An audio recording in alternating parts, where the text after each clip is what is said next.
হয়, সদৌ অসম কৰ্মচাৰী পৰিষদৰ আজি এই গুৰুত্বপূৰ্ণ কাৰ্যনিৰ্বাহক বৈঠক গোলাঘাট জিলা কৰ্মচাৰী পৰিষদৰ আতিথ্যত আমি ইতিমধ্যেই আজি আমাৰ কাৰ্যনিৰ্বাহক সভাৰ কাম কাজ আৰম্ভ কৰিছোঁ।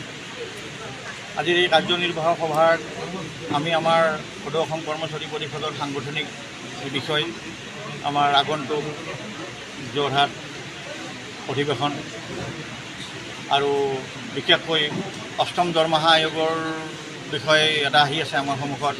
অষ্টম দৰমহা আয়োগৰ প্ৰতিবেদন বা চৰকাৰে আচলত আমাৰ কি ধৰণৰ আবেদন যাব এই সম্পৰ্কে আজি বিশদভাৱে আমাৰ সভাত আলোচনা বিলোচনা হ'ব। অন্যহাতে এটা গুৰুত্বপূৰ্ণ বিষয়, যিটো অসমেই নহয় গোটেই ভাৰতবৰ্ষৰ কাৰণে এটা বিশেষ গুৰুত্বপূৰ্ণ কথা, যে কেন্দ্ৰীয় চৰকাৰে 2005 চনৰ 1 ফেব্ৰুৱাৰীৰ পৰা যিটো NPS ব্যৱস্থা কাৰ্যকৰী কৰিছে আৰু শেহতীয়াকৈ কেন্দ্ৰীয় চৰকাৰে UPS লাগু কৰিবলৈ প্ৰস্তুতি লৈছে। ইতিমধ্যে তাৰ ব্যৱস্থাৱলী হাতত লৈছে। আমাৰ ৰাজ্য চৰকাৰে এই ধৰণৰ ব্যৱস্থাৱলীলৈকে যাব বুলি আমি গম পাইছোঁ।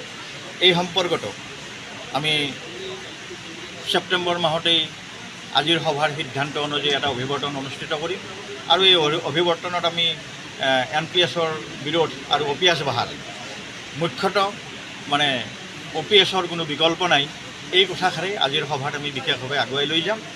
আৰু অন্যান্য বিভিন্ন দিশ আমাৰ সাংগঠনিক ক্ষেত্ৰত বা আমাৰ চৰকাৰৰ লগত আমাৰ সহাৱস্থান কাম কাজবিলাকত বিভিন্ন দাবী দেৱাৰ ক্ষেত্ৰত এই সমগ্ৰ বিষয়ে আজি পুংখানুপুংখভাৱে আজিৰ সভাত আমাৰ আলোচনা হ'ব আৰু এইখিনি আজিৰ সভাত যিবিলাক সিদ্ধান্ত গ্ৰহণ হ'ব এই সিদ্ধান্তসমূহ আমি চৰকাৰৰ ওচৰলৈ লৈ যাম।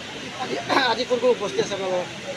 আমাৰ আজি সদৌ অসম কৰ্মচাৰী পৰিষদৰ সমূহ বিষয়ববীয়া, কৰ্ণধাৰ সমিতিৰ সদস্য, সন্মানীয় সদস্য আৰু গোটেই অসমৰ পৰা বৰাকৰ পৰা একেবাৰে ব্ৰহ্মপুত্ৰ ধুবুৰী শদিয়াৰ পৰা ধুবুৰীলৈকে গোটেই আমাৰ যিটো সদৌ অসম কৰ্মচাৰী পৰিষদৰ কাৰ্যনিৰ্বাহক সদস্য, এই আটাইখিনি আমাৰ আজি এই সভাত উপস্থিত আছে।